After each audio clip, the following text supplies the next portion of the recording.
Oh, stubbornness. Kevin, how do you deal with a stubborn person? I don't.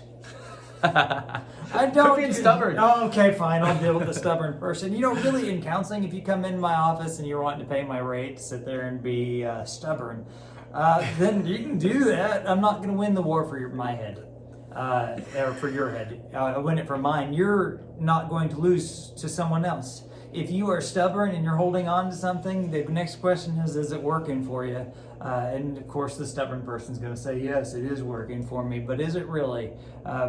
You can be right and alone if you want to. You can make everyone around you not want to be there for you. You stubbornly buckle into whatever you want, but really finding that place where you can find the reason to let go a little bit will help you. Yeah. We see this story in Exodus where Pharaoh is he's been asked to let the people go and worship their God. Yeah, it did. And we see stubbornness being also talked about as the same as a hard heart.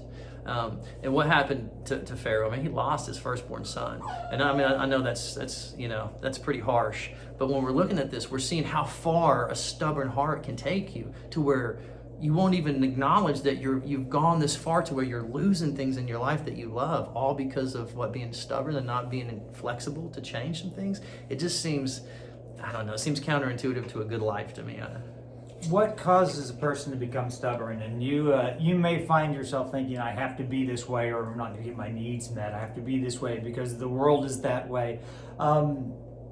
Really, nothing that causes stubbornness is anything that you would want to be that would shape you into who you are.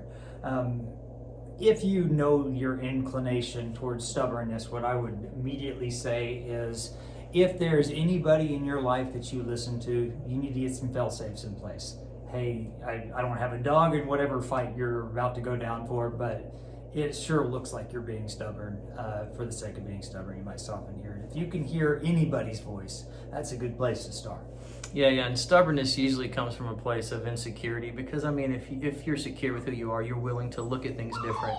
See, the thing about stubbornness is it keeps you from having to acknowledge that you're wrong, or it keeps you from having to... There's the dog. There's the dog.